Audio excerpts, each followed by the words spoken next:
সেই কথাবিলাক হয় প্ৰভু, হয় প্ৰভু, হয় প্ৰভু। সেই কথাবিলাকৰ পাছত মই সকলো প্ৰাণীবিলাকৰ ওপৰত পবিত্ৰ আত্মা বাকী প্ৰশংসা হওক। পবিত্ৰ আত্মা মোৰ ওপৰত দিয়া হৈছে, তাত কি লিখা আছে? কথাবিলাকৰ পাছত মই সকলো প্ৰাণীৰ ওপৰত আত্মা বাকি দি তোমালোকৰ ল'ৰা ছোৱালী বিলাকে আহ্বানী প্ৰচাৰ কৰিব, তোমালোকৰ ডেকা বিলাক সপোন দৰ্শন চাব। এজন ব্যক্তি যিবিলাকে কয় নেকি মোৰ ভিতৰত পবিত্ৰ আত্মা আছে, সেইবিলাকে এইটো কাৰ্য কৰিব লাগিব, ভাৱনী কৰিব লাগিব।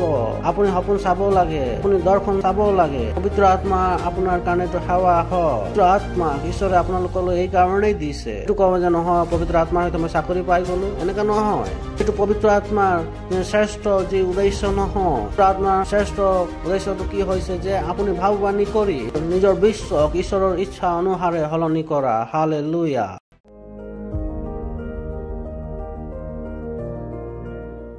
হালেলুয়া।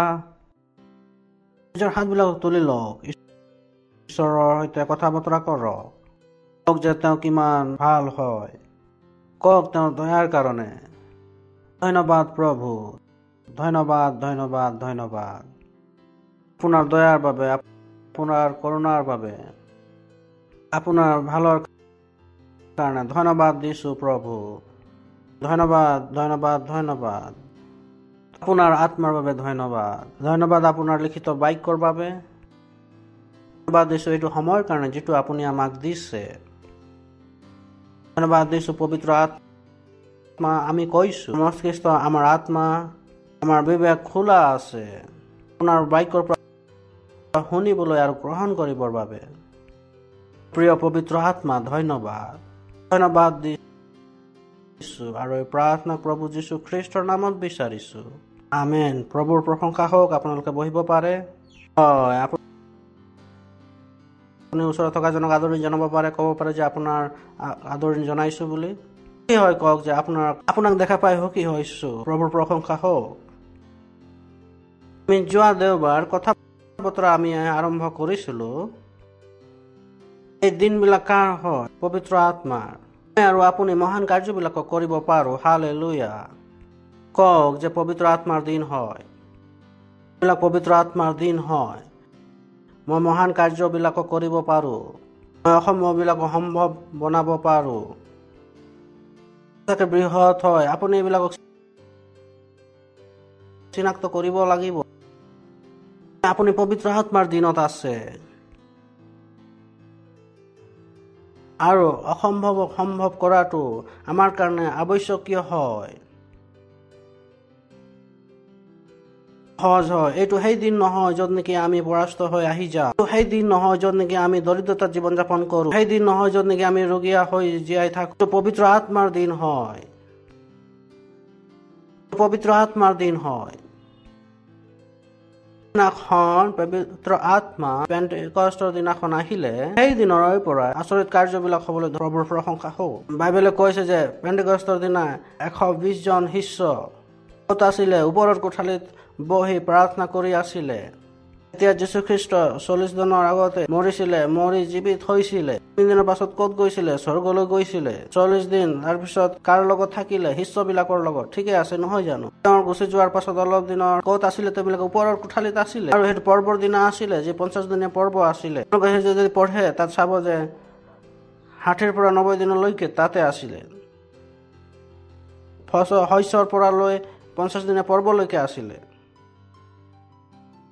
তাৰ মাজত ইমান সময় আছিলে। এতিয়া কঠিন ভাৱে 60 দিন হৈ গৈছিল, 60 দিন হৈছিলে। আৰু সকলোতকৈ ডাঙৰ এটা কি তাৰণা হৈছিল, সকলোতকৈ ডাঙৰ তাৰণা হৈছিল। বিশ্বই এজনৰ বিৰুদ্ধে আছিলে, সেইটো হৈছে প্ৰভু যীশুৰ বিৰুদ্ধে। গোটেই বিশ্বখনে প্ৰভুক ভুল পৰিচিত কৰি আছিলে। তেওঁৰ সৈতে কোনো থিয় হোৱা নাছিলে। এনেকি তেওঁৰ শিষ্যবিলাককো এৰি পলাই গৈছিলে। শিষ্যবিলাকো এৰি পলাই গৈছিলে। তাৰ পাছত 120 জন লোক নেকি ভয়াতুৰ হৈ কপি কপি ভাবি চাওক, গোটেই বিশ্বই 120 জনক মাৰি পেলাব বিচাৰিছিলে। গোটেই বিশ্ব যীশুখ্ৰীষ্টৰ নাম কোনেও শুনিবৰ কাৰণে প্ৰস্তুত নাছিলে। গোটেই বিশ্ব গোটেই বিশ্বত যীশুখ্ৰীষ্টৰ সৈতে পৰিচিত হোৱাটো আৰু পচন্দ নাছিলে। যীশুখ্ৰীষ্টক ইতিপূৰ্বে কিছুদিনৰ আগত এজন ডকাইতৰ নিচিনা মৰা হৈছিলে। 120 জন তেওঁবিলাকে বহি আছে আৰু প্ৰাৰ্থনা কৰি আছে। পবিত্ৰ আত্মা আহিলে, প্ৰভুৰ প্ৰশংসা হওক। আহিলে পবিত্ৰ আত্মা, কওক পবিত্ৰ আত্মা আহিলে, পবিত্ৰ আত্মা আহিলে, কওক পবিত্ৰ আত্মা আহিলে, পবিত্ৰ আত্মা আহিলে। বহুতে নাজানে যে পবিত্ৰ আত্মা আহিলে। তেওঁলোকে প্ৰতি দেওবাৰে গীত গায় আৰু কয় যে পবিত্ৰ আত্মা আহা, পবিত্ৰ আত্মা আহা বুলি গীতটো গায়। এইটো পবিত্ৰ আত্মাক লাজ দিয়া নিচিনা হয়, এইটো পবিত্ৰ আত্মাক লাজ দিয়া নিচিনা হয়। তেওঁ যিটো ইতিমধ্যে আহিছে তাক দুনাই মতাটো কি হয়? লজ্জিত হোৱা, অজ্ঞানতা। পবিত্ৰ আত্মা আহিলে, পবিত্ৰ আত্মা আহিলে। 120 জন ক'ত আছিলে? ওপৰৰ কোঠালিত। গোটেই বিশ্ব তেওঁবিলাকৰ বিৰুদ্ধে আছিল। কওক যে গোটেই বিশ্ব তেওঁবিলাকৰ বিৰুদ্ধে আছিলে। কিন্তু পবিত্ৰ আত্মা আহিলে, কওক কিন্তু পবিত্ৰ আত্মা আহিলে। চৰকাৰ তেওঁবিলাকৰ বিৰুদ্ধে আছিল। মিছা অপবাদ তেওঁবিলাকৰ কাৰণে বনোৱা হৈছিল। চৰকাৰে তেওঁবিলাকক সৈনিকবিলাকক পইচা দিছিলে যাতে তেওঁবিলাকে মিছা কয়। যীশুখ্ৰীষ্টৰ শিষ্যবিলাকে যীশুৰ শৰীৰটো চুৰ কৰি লৈ গ'ল।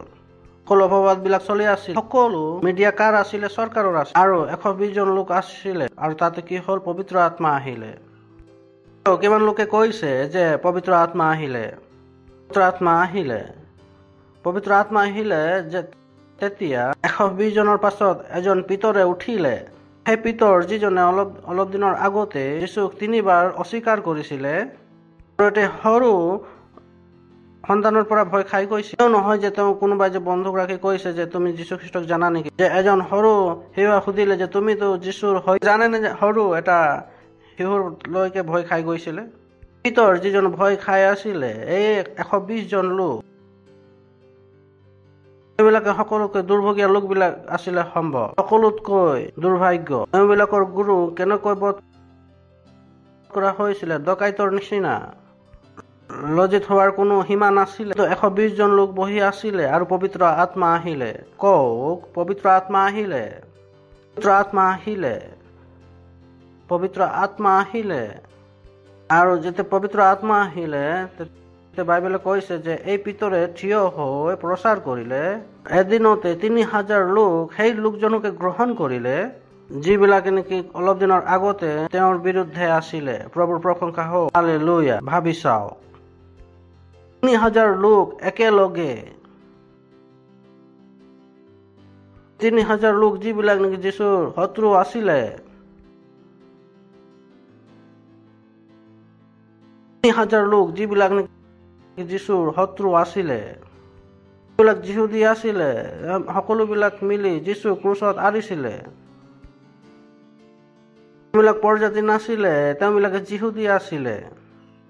প্ৰতিজন যিহুদী জানিছিলে যীশু খ্ৰীষ্ট ক্ৰুচত অৰা হৈছিলে। 3000 লোক যিবিলাক নেকি যীশু খ্ৰীষ্টৰ বিৰুদ্ধে আছিলে,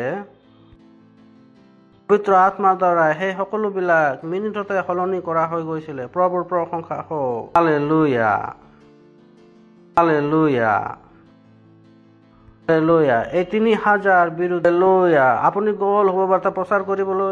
যদি কোৱা হয় যে গোটেই গাঁওটোৱে যীশু খ্ৰীষ্টৰ বিৰুদ্ধে আছে, আপুনি কয় যে ময়ো পবিত্ৰ আত্মাৰে পৰিপূৰ্ণ হৈ আছো আৰু এইবিলাককো মই সলনি কৰি দেখুৱাই দিম। হালেলুয়া।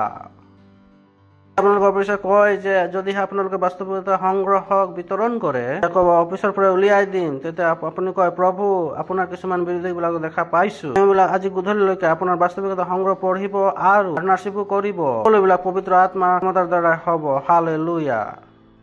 আৰু সেইদৰে যি আপুনি জীৱন যাপন কৰে, আপুনি পবিত্ৰ আত্মাৰ দিনত জীৱন যাপন কৰি আছে, আপুনি পবিত্ৰ আত্মাৰ দিনত জীয়াই আছে, য'ত আমি বিৰোধীবিলাকৰ বিবেকক ছেকেণ্ডতে সলনি কৰিব পাৰো পবিত্ৰ আত্মাৰ ক্ষমতাৰ দ্বাৰা।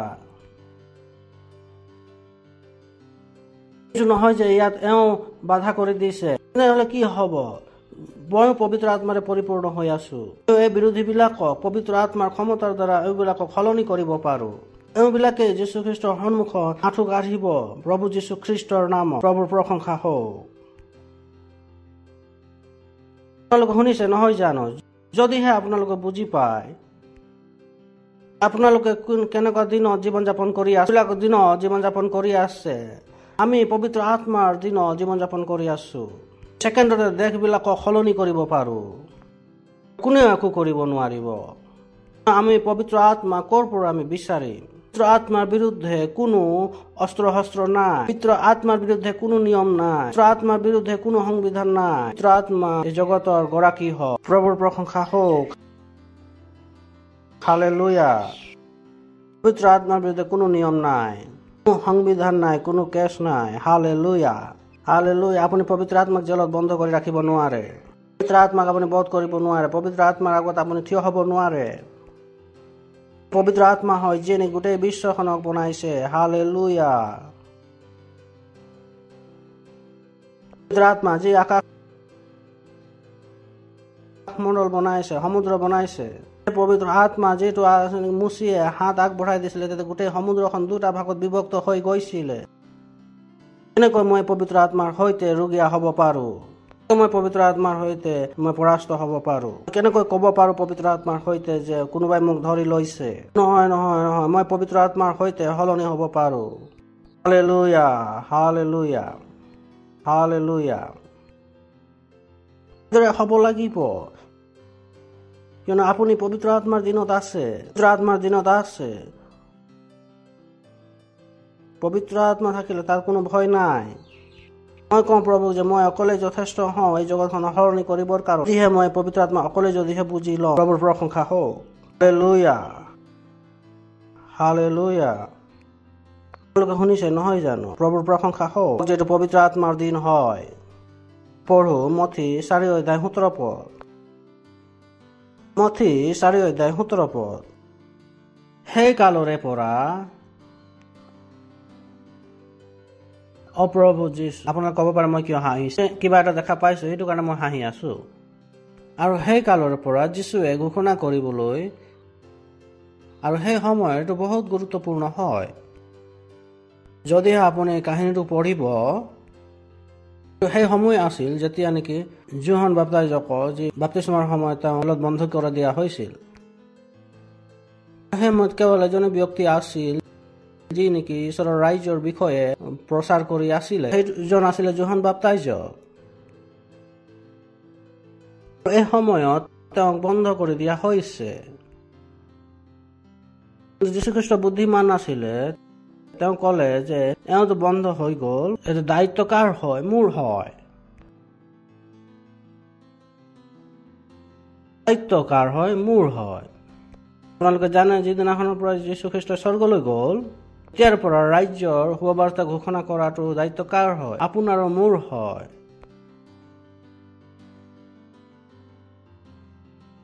যীশুখ্ৰীষ্টৰ সৈতে বুদ্ধি আছিলে, কিয়নো যোহনক জলত বন্ধ কৰা হৈছিলে। কৈছিলে এতিয়া দায়িত্ব কাৰ হৈ গ'ল? মোৰ হৈ গ'ল। যিদিনাখন যীশুখ্ৰীষ্টই স্বৰ্গলৈ গ'ল, সেইদিনাৰ পৰাই দায়িত্ব কাৰ হৈ গ'ল? আপোনাৰ আৰু মোৰ। আপোনালোকে আপোনালোকৰ দায়িত্ব গম পাইছেনে? এইবিলাক আপোনালোকৰ দায়িত্ব হয়। এইটো আপোনালোকৰ হাতত গতাই দিয়া হৈছে।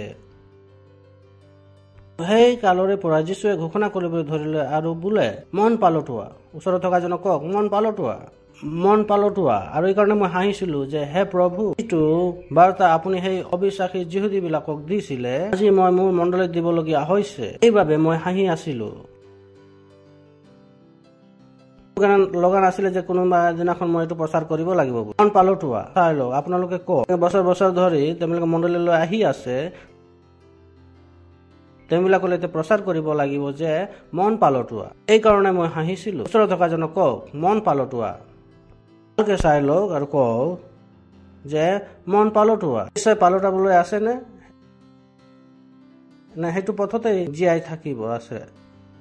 হে প্ৰভু, এইটো প্ৰচাৰ আপুনি যিবিলাকক কৰিছিলে আছিলে অবিশ্বাসী যিহুদী। সেইকাৰণে মই হাঁহি ওচৰত থকা জনক কওক যে মন পালটোৱা। ওচৰত থকা জনক কওক যে মন পালটোৱা। কিমানে মন পালটাবলৈ আছে? এই বাৰ্তাটো আপোনাৰ কাৰণে হয়। যদিহে আপুনি মন পালটন নকৰে, তাহলে আপুনি বাদ পৰি যাব।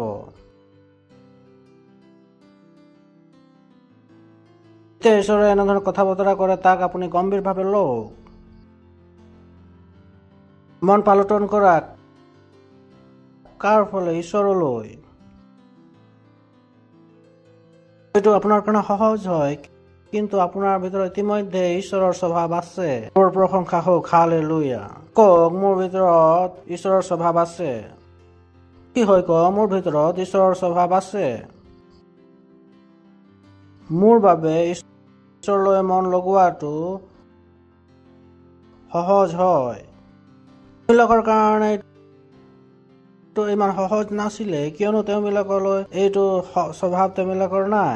নতুন জন্ম পোৱা নাছিলে, পবিত্ৰ আত্মা তেওঁবিলাকৰ তাত থাকিবৰ কাৰণে অহা নাছিলে। তেওঁবিলাকৰ কাৰণে মন পালটন কৰাটো কঠিন আছিল। আপোনাৰ মোৰ বাবে মন পালটন কৰাটো কঠিন নহয়। আমাৰ মন প্ৰভু লাগি থাকিব লাগিব। আপোনাক কোনোবাই আহি মন পালটন কৰিব লাগে বুলি ক'ব, তেনে এইটো ভাল কথা নহয়। তাৰ মন প্ৰভুত হ'ব লাগিছিলে, আৰু তাক যদি শুনাবলগীয়া হয় মন পালটন কৰা, তেন্তে সেইটো ভাল বাৰ্তা নহয়। আপোনাৰ বাবে এইটো হ'ব নালাগে যে মন পালটন কৰা, সেইটো আপোনাৰ কাৰণে ভুল বাৰ্তা। আপোনাৰ কাৰণে বাৰ্তাটো কি হ'ব লাগে?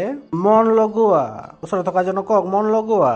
মন লগাওক সেই স্বৰ্গৰ ৰাজ্য যিটো ইতিমধ্যে মনত আছে। আপোনালোকে শুনিছে? ওচৰত থকা জনক কওক, মন লগাওক সেই স্বৰ্গৰ ৰাজ্য যিটো ইতিমধ্যে মনত আছে। আপোনাৰ কাৰণে বহুত সহজ হয়, ঠিক আছে? এইবিলাকৰ কাৰণে কঠিন আছিলে, কিন্তু আপোনাৰ কাৰণে সহজ হয়। মই আপোনালোকক দেখুৱাইছো যে যীশু খ্ৰীষ্টই কি কৰিলে। তেওঁ ক'লে নেকি, যেতিয়া স্বৰ্গৰ প্ৰচাৰ কৰিলে, ঈশ্বৰৰ ৰাজ্যৰ প্ৰচাৰ কৰিলে, তেতিয়া তেওঁবিলাকে তেওঁ সুস্থ কৰিলে।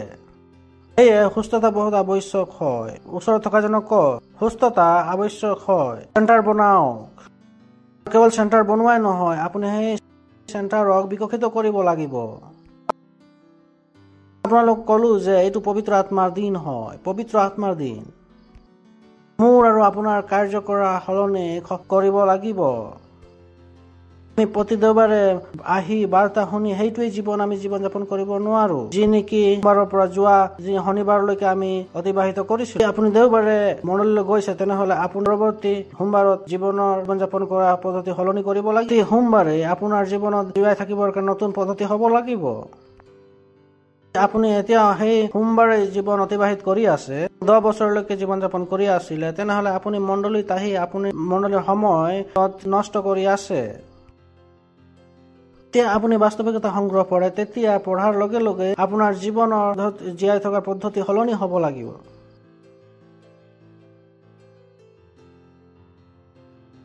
আপুনি সদায় সলনি হোৱাটো আৱশ্যক হয়। ঈশ্বৰৰ সেই ৰূপত যিটো আপুনি বাক্যত দেখা পায়, ইয়াৰ পৰাই আপোনাৰ বিকাশ হ'ব।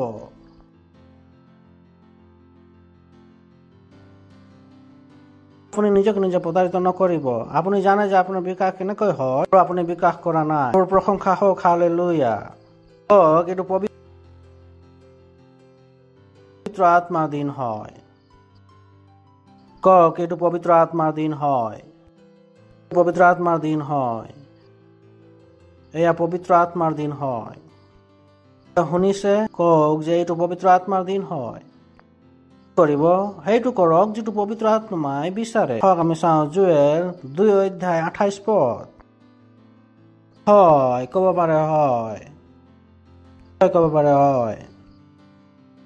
কথা বতৰা কৰিছে বহুত গুৰুত্বপূৰ্ণ।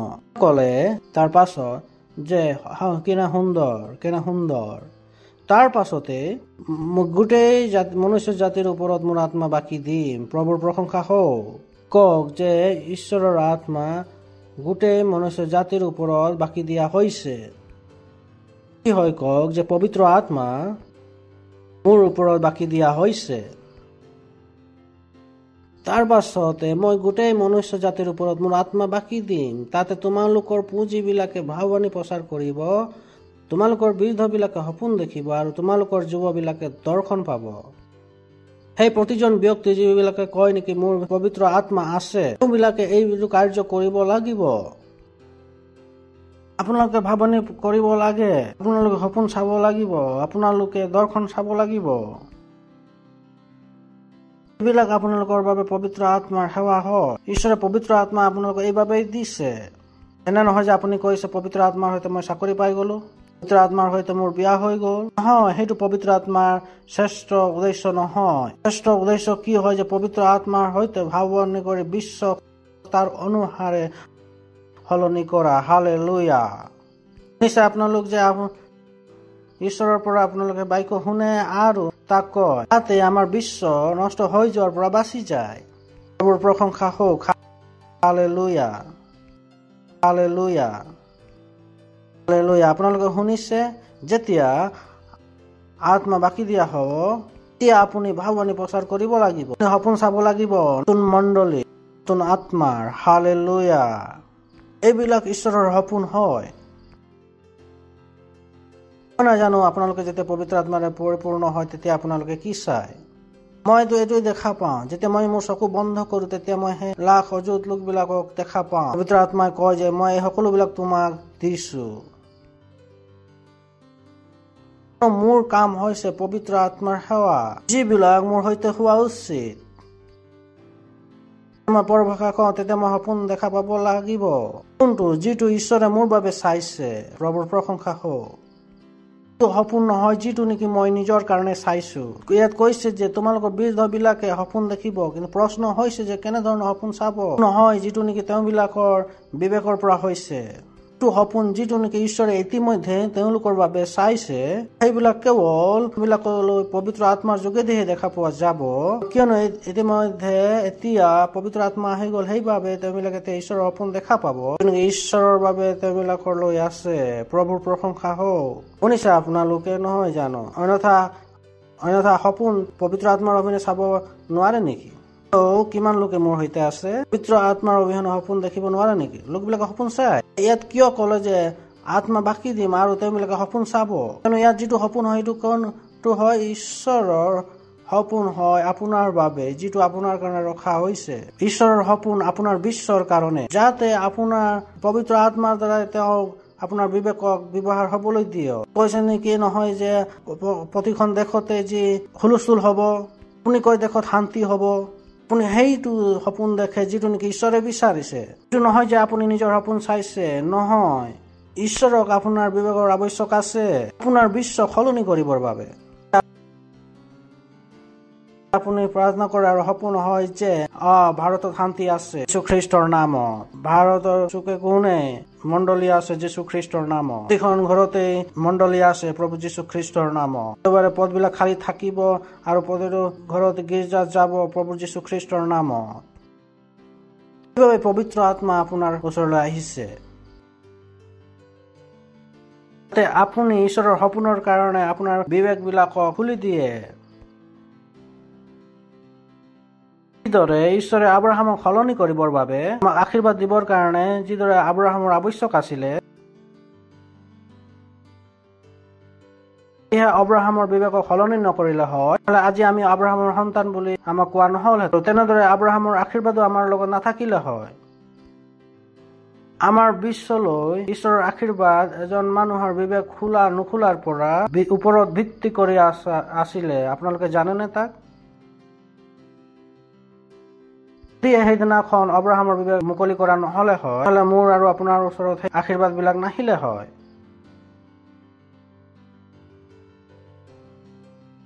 ঈশ্বৰে তেওঁ কলে যে তোমালৈ এটি সন্তান হব। তেতিয়াও তেওঁৰ সপোন সলনি হোৱা নাছিলে, তেতিয়াও ঈশ্বৰৰ সপোনটো তেওঁৰ সপোন হোৱা নাছিলে। কলে যে হয় প্ৰভু ধন্যবাদ, মোৰ ঘৰত ৰাশিবিলাকৰো সন্তান আছে, সেইবিলাক মোৰ সন্তান হব। এতিয়ালৈকে তেওঁৰ সেইটো সপোন নাছিলে যিটো ঈশ্বৰৰ তেওঁৰ বাবে আছিলে। ঈশ্বৰৰ সপোন কিমানে আছে ইয়াত? আপুনি কোনটো সপোন চাই আছে? দুমহলা থাকিবলৈ নে 2 লাখ 2.5 লাখ লোকক প্ৰভু যীশু খ্ৰীষ্টলৈ অহাটো? আপুনি পবিত্ৰ আত্মাক প্ৰাৰ্থনা কৰে। ঈশ্বৰক আপোনাৰ বিবেকৰ আৱশ্যক আছে।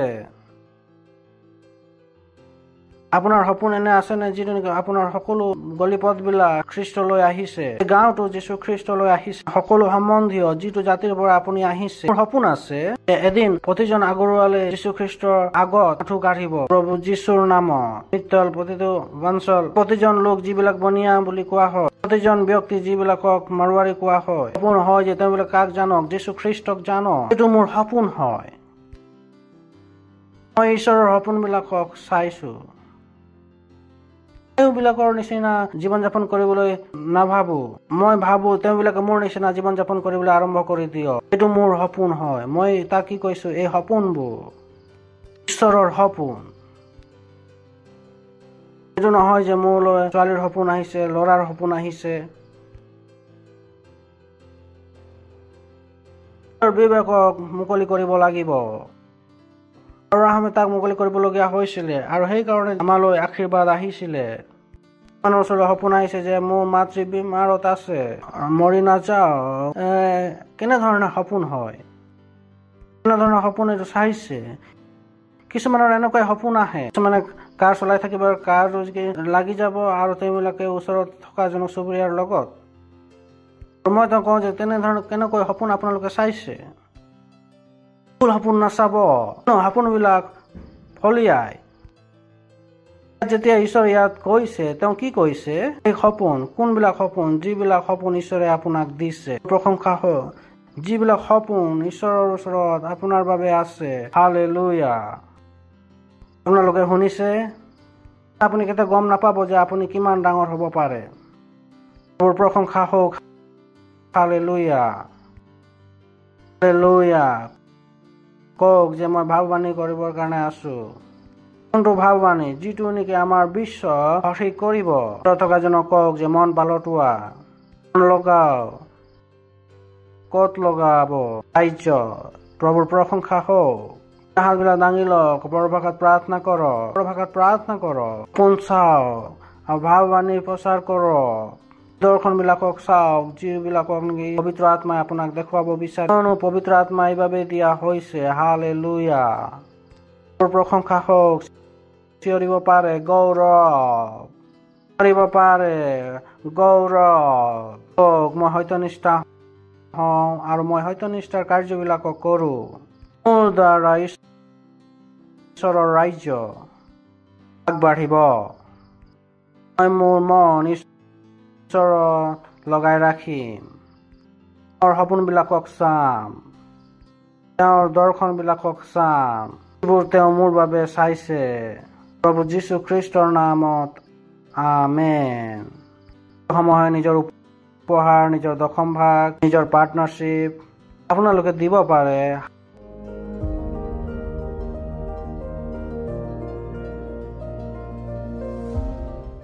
হালেলুয়া।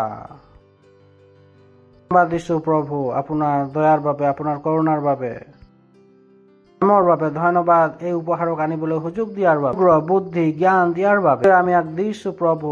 তেনেদৰে আপোনাৰ বাক্যৰ দ্বাৰা জ্ঞান পায় সেইবিলাকক কৰিবৰ কাৰণে আমি দিছো প্ৰভু।